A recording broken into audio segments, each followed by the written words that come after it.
Iya, sebelumnya perkenalan dulu kali ya, Kak. Oh Perkenalan ya, boleh kasih boleh. ya. Udah kenal Kenalin sih. Kak, aku Arum Diva dari HES 20.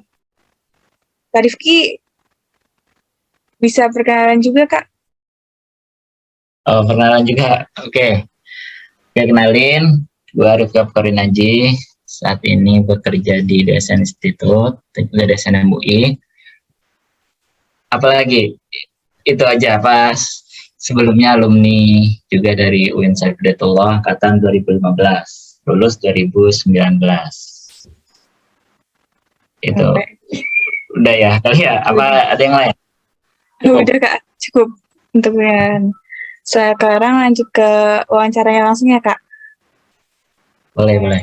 Yang pertama, menurut Kak Rifki tuh perbankan syariah tuh apa sih, Kak? Ya, jadi perbankan syariah jika kita lihat konteksnya dan realitanya pada prinsipnya sama dengan bank konvensional, yaitu adalah lembaga intermediasi ya, yang mempertemukan antara orang yang memiliki kelebihan harta atau memiliki dana lebih dan dipertemukan dengan orang yang membutuhkan dana. Tetapi bedanya adalah kegiatan yang dijalankan oleh perbankan syariah itu sesuai dengan prinsip-prinsip syariah. Nah, gitu. Jadi sama-sama melakukan mempertemukan antara pemilik dana dan juga orang yang butuh dana. Tapi kalau konvensional dengan sistem yang ada, sedangkan syariah itu menyalurkannya atau mengumpulkannya dengan prinsip-prinsip atau akad-akad syariah. Itu aja. Gitu ya, Kak. Karena tadi Kak Rifki udah... Baru ajan di sana ya? Iya, di sana baru ajan. Komat, Kak. Komat ya. Iya. Kak Rifki bisa nggak sih Kak jelasin sedikit aja tentang sejarah dari perbankan syariah? Oke, jadi perbankan syariah itu ataupun semua lembaga ya yang ada syariahnya di belakang gitu ya. Kok bisa ada gitu? Kenapa bisa ada? Itu berawal dari adanya kebutuhan masyarakat atau kebutuhan umat Islam untuk menjalankan prinsip-prinsip syariah atau dalam rangka menyempurnakan atau menjalankan agamanya. Dan itu sudah diatur di dalam Undang-Undang Dasar, di mana setiap manusia atau setiap warga negara berhak untuk menjalankan sesuai dengan kepercayaannya masing-masing ya. Pasal 29 ayat 1 dan 2 kalau tidak salah. Nah, berangkat dari itu gitu ya. Masyarakat saat itu pada tahun 1992 itu butuh terhadap sistem bank. Tapi kalau mau pakai konven, takut riba, melanggar ajaran agama. Sehingga diinisiasilah oleh Majelis Ulama Indonesia bekerja sama dengan atau didukung oleh ICMI, Ikatan Cendekiawan Muslim Indonesia, melakukan lokakarya. Lokakarya itu semacam konsinyering ataupun rapat pembahasan terkait dengan adanya bank yang memiliki prinsip syariah atau berprinsip pada bagi hasil. Nah, kemudian berangkat dari situ pemerintah mengakomodir dengan adanya undang-undang tentang perbankan syariah ya, walaupun baru terbit tahun 2008 ya, tapi sebelumnya itu mengacu kepada undang-undang perbankan di mana diatur perbankan juga yang menjalankan prinsip bagi hasil, disebutnya bank yang menjalankan prinsip bagi hasil. Itu memang belum ada undang-undang khususnya, tetapi bank syariah sudah jalan, dimulai oleh Bank Muamalat yang didirikan pada tahun 1991 dan mulai beroperasi pada tahun 1992. Nah, dari Bank Muamalat tersebut baru muncul bank perbankan yang lainnya, sehingga sekarang sudah cukup banyak ya bank yang berbasis dengan prinsip syariah, gitu, bank syariah. Kurang lebih itu sih. Atau ada yang perlu tambah lagi? Sudah cukup.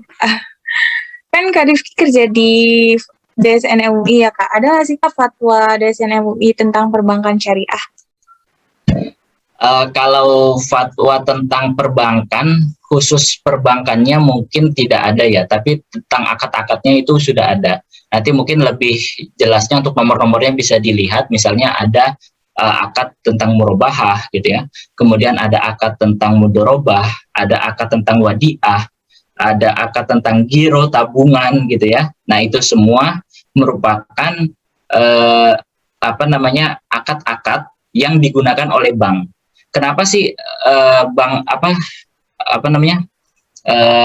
DSN itu tidak mengeluarkan tentang institusinya gitu ya, atau misalnya fatwa tentang perbankan gitu, enggak, tapi akad-akad yang diatur sehingga bisa lebih luas juga.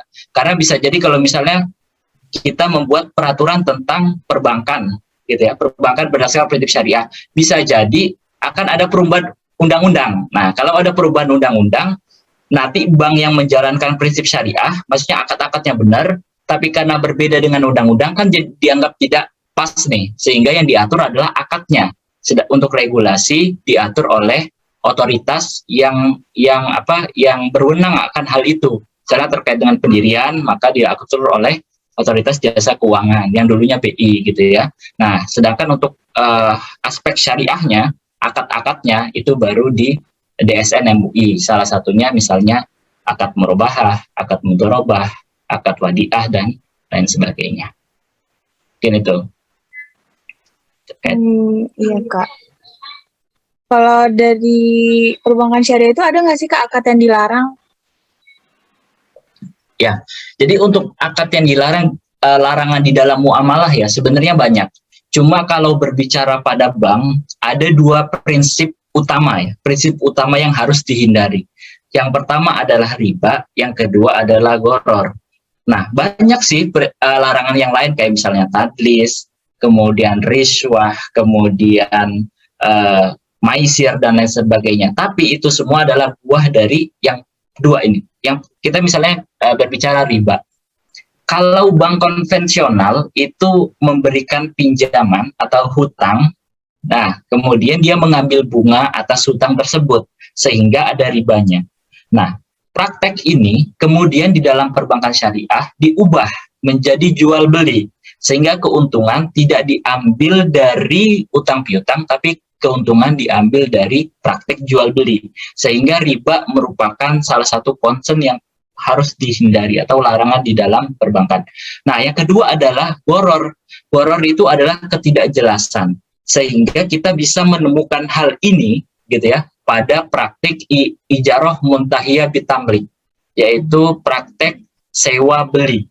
Kalau di konvensional itu tidak jelas kapan masa sewa, kapan masa belinya. Tiba-tiba awalnya nyewa, berakhir ke pemindahan kepemilikan, tapi nggak tahu kapan nih pindahnya, atas dasar sewa atau atas dasar apa.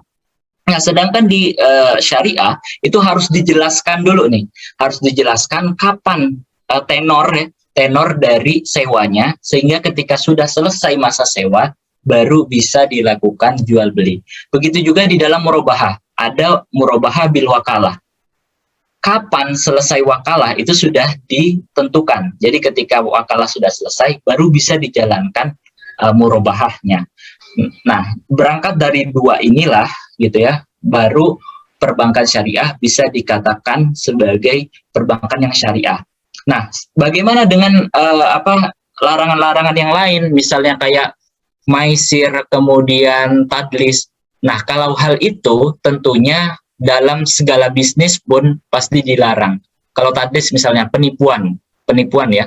Penipuan bukan hanya di perbankan gitu ya dilarangnya, kayak misalnya kita jual buah, kalau nipu juga memang dilarang. Jadi kalau hal-hal itu sudah sangat udah jelas larangannya, sedangkan kalau riba dan gharar itu menjadi prinsip yang membedakan antara perbankan syariah dengan perbankan yang konvensional.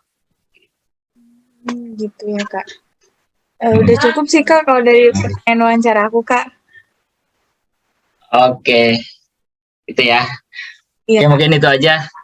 Terima kasih juga nih Arum. Terima kasih ya Kak udah ngulangin waktunya. Baik, assalamualaikum warahmatullahi wabarakatuh. Waalaikumsalam warahmatullahi wabarakatuh. Perkenalkan, terlebih dahulu nama saya Akmal Muhammad Firdaus, mahasiswa semester 3 Universitas Udayana Jakarta, prodi Hukum Syariah Fakultas Syariah dan Hukum. Saya ingin bertanya pada Anda, apa aja sih transaksi yang dilarang dalam syariah dan akad-akad apa saja yang terdapat dalam syariah? Baik, waalaikumsalam warahmatullahi wabarakatuh. Jadi kalau kita tanya tentang apa saja transaksi yang dilarang di dalam syariah dan apa saja akad-akad yang ada di perbankan syariah, maka kita harus dulu apa itu bank dan apa itu perbankan. Ya, bank itu yang pertama, bank itu adalah untuk menghimpun dan menyalurkan dana, itu bank. Sementara perbankan itu dia itu yang mengelola keuangan yang ada di bank. Jadi itu perbedaan yang pertama.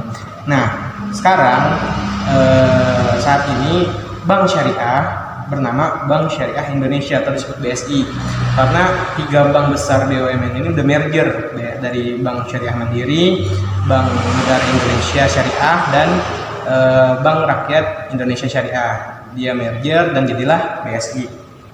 Nah, terkait dengan transaksi yang dilarang di dalam syariah itu, yang pertama ada yang namanya riba. Jadi kalau di bank konvensional itu dia masih memakai sistem bunga, jadi termasuk riba. Sementara di bank syariah yaitu bagi hasil atau nisbah. Nah, transaksi yang dilarang di dalam syariah itu yang pertama itu riba.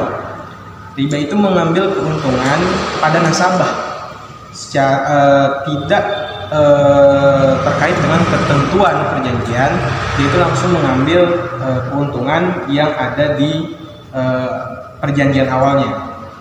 Itu riba pertama. Jadi itu dia mengambil keuntungan sama orang yang dimudahkan bagi dia. Misalkan Anda minjem duit nih ke bank, pinjam uang ke bank sebesar 1 miliar. Nah, nanti Anda harus membalikan bank itu lebih dari 1 miliar. Nah, itu yang pertama riba. Nah, yang kedua ada goror. Goror itu termasuk ketidakjelasan dan penipuan, yang mana nasabah ini nanti akan merasa rugi atau akadnya itu kabur atau perjanjiannya itu kabur atau tidak jelas. Nah, yang ketiga ada zulmun. Jadi misalkan di bank syariah itu nisbahnya sudah ditentukan, tapi bank syariah ini tiba-tiba mengambil dari nisbah tersebut tanpa pengetahuan nasabah. Nah, itu yang dinamakan zulmun. Jadi yang pertama tadi ada riba, yang kedua ada goror, yang ketiga ada zulmun. Nah, yang keempat itu ada yang namanya haram. Nih, haram udah jelas nih yang di dalam Al-Quran. Misalkan haram ini, kalau di Bank Syariah Indonesia kita nggak boleh bertransaksi haram. Apa itu transaksi haram? Contohnya seperti transaksi jual beli minuman miras, jual beli hal-hal yang diharamkan. Misalkan dia membuat usaha peternakan babi atau semacam itu kan diharamkan. Kalau di bank konvensional kan bisa mereka bermusyarakah atau bekerja sama, dan modalnya itu dibuat untuk misalkan dibuat untuk produksi miras. Nah, kalau di bank syariah itu nggak boleh, itu lebih haram. Jadi itu transaksi yang diharamkan di bank syariah. Nah, yang kedua pertanyaannya, akad-akad apa saja yang ada di bank syariah. Jadi akad yang ada di bank syariah itu ada beberapa macam, ada banyak juga. Jadi itu yang pertama namanya murabahah. Apa itu murabahah? Murabahah itu transaksi antara nasabah yang mana pihak bank memberikan penjelasan kepada nasabah bahwa harga barang itu segini. Nanti pembayarannya dilebihkan untuk nisbah bagi bank. Jadi dikasih tahu semua ketentuan-ketentuannya kepada nasabah, itu murabahah. Nah, yang kedua ada musyarakah. Musyarakah itu kerjasama antara bank dan nasabah. Mereka bekerja sama untuk mendirikan usaha, yang mana ada namanya syirkah dan musyarik. Jadi ada yang bekerja sama saling satu sama lain antara bank dan nasabah. Yang pertama apa tadi? Murabahah. Yang kedua syirkah. Yang ketiga ada namanya mudorobah. Di bank syariah itu ada yang namanya mudorobah. Mudorobah di bank syariah itu, jadi ada yang namanya mudorib, ada yang namanya pengelola, dan ada yang namanya dorib. Ada yang pengelola, ada yang mengelola, pengelola dan mengelola. Jadi si bank ini bekerja sama dengan nasabah, yang satu jadi pengelola, yang satu mengelola. Bank ini memberikan dana kepada nasabah, kemudian nasabah yang mengelola, atau sebaliknya, nasabah ini yang memberikan dana kepada bank, nanti bank yang mengelola usaha tersebut, itu dinamakan mudharabah. Misalkan tabungan di BSI itu ada namanya tabungan izi wadiah dan tabungan mudharabah. Nah, di tabungan mudharabah di bank syariah itu terdapat potongan sebesar 10.000 setiap bulannya di tabungan nasabah. Nah, nanti setiap bulannya juga itu nasabah diberikan fee akan hasil mudharabah itu dari pihak bank. Jadi gitu. Jadi bank nasabah di sini dia memberikan modal kepada bank yang mengelola usaha. Jadi gitu. Yang pertama tadi ada apa? Mudharabah, musyarakah, mudharabah. Yang ketiga ada yang namanya wadiah. Wadiah itu titipan. Jadi kalau di BSI itu ada namanya tabungan izi wadiah. Tabungan izi wadiah ini berbeda dengan tabungan mudharabah. Tabungan izi wadiah di BSI ini dia itu tidak ada potongan setiap bulannya. Kenapa? Karena wadiah di dalam Islam, di dalam syariah itu hanya titipan. Jadi tidak boleh dipergunakan untuk modal usaha. Jadi bank tidak boleh mengambil sepeser pun uang yang ada di tabungan nasabah, karena wadiah ini sifatnya amanah, titipan, hanya titipan saja. Jadi gitu. Ada yang namanya IMBT, Ijarah Muntahiyah Bitamlik, yang mana nanti antara nasabah dan pihak bank itu sewa menyewa, namun nanti di akhir pembayaran nanti perpindahan kepemilikan jadi nasabah gitu. Itu sesuai porsi nisbahnya masing-masing. Ada musyarakah mutanakisoh, banyak. Ada kafalah, penjaminan, ada rahan. Di bank syariah itu juga ada rahan, dia gadai emas. Jadi nasabah ini ingin menggadaikan emasnya di bank syariah atau di pegadaian, itu bisa dengan ketentuan yang terkait di akad awalnya. Jadi gitu. Jadi tidak boleh berbeda dengan perjanjian di awal. Sama saja dengan murabahah, itu harus sesuai ketentuan yang ada di awalnya, yaitu memberikan harga segini, memberikan harga aslinya kepada nasabah, lalu kemudian nasabah dilebihkan sedikit agar nasabah membayar untuk keuntungan bank syariah.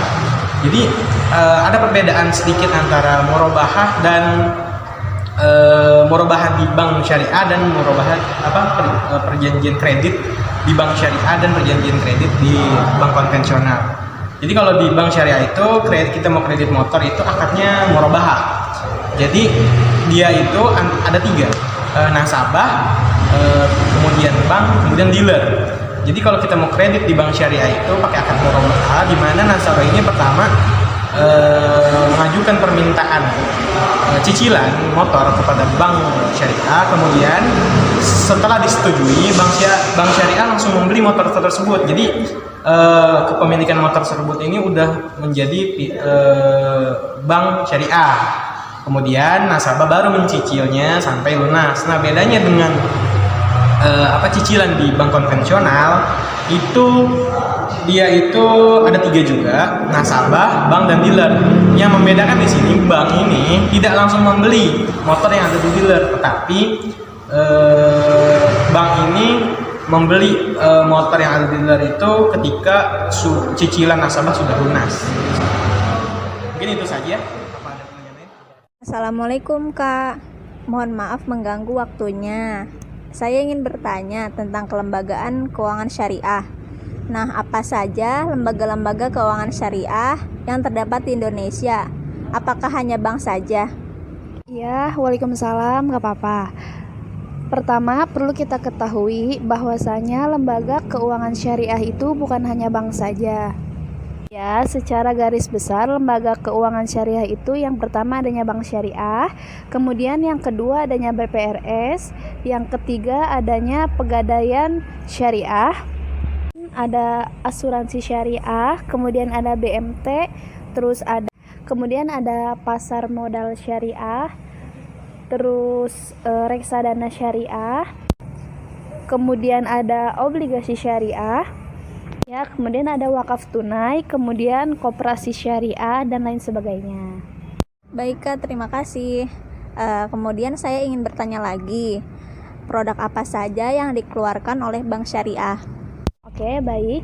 Produk yang dikeluarkan oleh bank syariah itu ada 3 bentuk. Yang pertama yaitu penyaluran dana.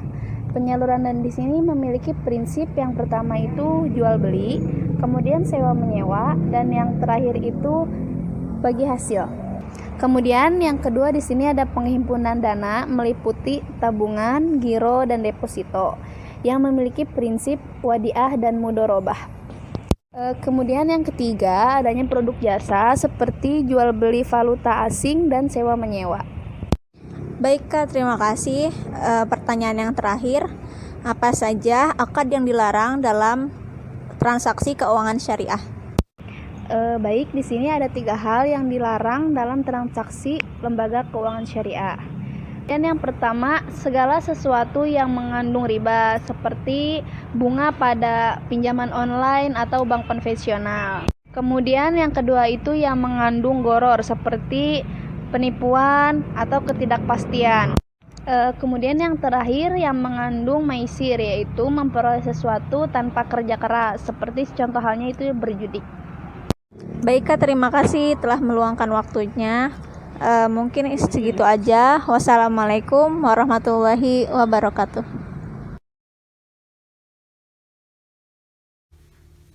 Sebenarnya perbedaannya istilah, model pelaksanaannya itu hampir sama, cuman berbeda dengan pinjaman.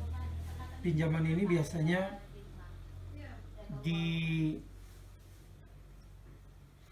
dialas dengan jaminan. Jadi seorang yang meminjam, dia harus mendatangkan jaminannya terhadap apa yang dia pinjam. Sedangkan hutang kadang-kadang itu bisa langsung, tidak sama dengan pinjaman. Pinjaman kadang-kadang dihutangi,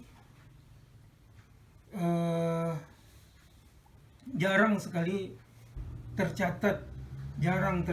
Sedangkan pinjaman itu biasanya dicatat, kemudian jelas kapan waktu, kemudian ada jaminan dari yang meminjam pinjaman. Sedangkan hutang jumlahnya itu kadang-kadang tidak dicatat, dan batas jumlahnya itu agak minimal, sehingga kadang-kadang lupa orang mencatatkan. Itu kebiasaan di dalam masalah hutang piutang dan pinjam meminjam. Itu. Terus ada, kalau misalnya pinjaman itu harus ada jaminan gitu. Kalau misalnya minjam mobil gitu, tapi tidak ada jaminan sama sekali, sama sekedar pinjam, nanti dibalikin, itu bisa termasuk pinjaman atau gimana, Sir? Itulah. Itu sebenarnya kalau di dalam Islam, apa saja yang bentuknya tidak tunai itu mesti ada jaminan. Salah satunya bentuk penjaminan itu pencatatan, katibun. Orang yang memberikan pinjaman itu mencatat paling kurang data orang yang meminjam, kapan dibalikkan, kemudian ada jaminan. Jaminannya itulah paling kurang KTP, ya, atau jaminannya itu dalam bentuk uang atau tunai. Berapa lama dia meminjam mobil tersebut, kemudian uang yang harus dia tinggalkan itu sesuai dengan lama hari dia meminjam. Itu.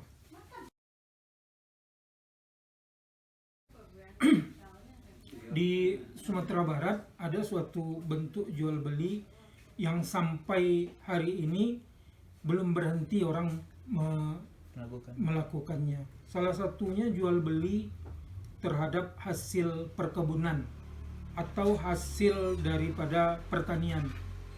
Cara jual belinya tidak dihitung kalau buah-buahan tersebut berapa buah yang masak, tetapi dijual satu batang pohon yang berbuah. Itu jual beli yang begitu tidak dibenarkan di dalam Islam, karena jual beli tersebut tidak jelas untung atau rugi bagi si pembeli atau si penjual. Bisa jadi dia tidak menghitung berapa hasil daripada pohon atau buah-buah yang masak yang bisa dia jual. Kemudian bisa jadi pada saat menjual itu harga melambung, dan itu sangat menguntungkan si pembeli, merugikan si penjual. Itulah makanya dilarang jual beli tersebut, dan jual beli ini masih terjadi di Sumatera Barat.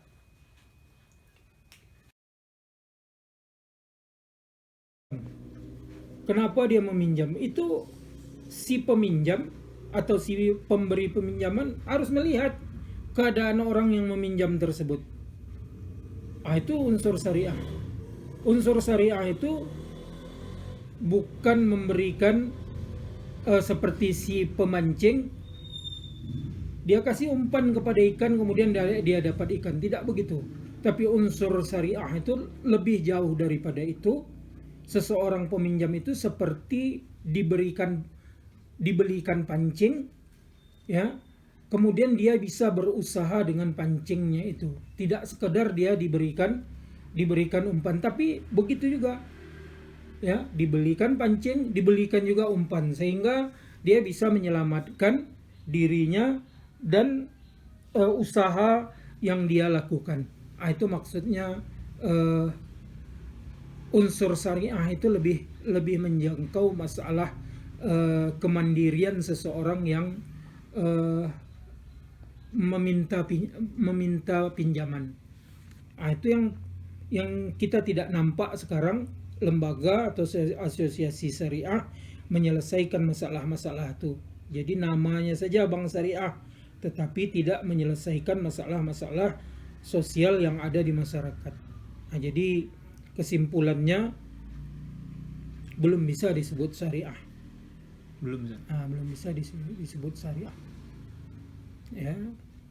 Dan masih lembaga-lembaga syariah itu sampai sekarang masih bekerja sama pula dengan lembaga-lembaga konvensional. Bagaimana kita mau menyebutkan itu bank syariah murni? Aspek kerjanya saja sudah berbeda, apalagi cara-cara kalau sekarang dinamakan regulasi jasa keuangan itu masih saja induknya itu bank konvensional. Itulah makanya kita tidak berani mengatakan itu murni syariah.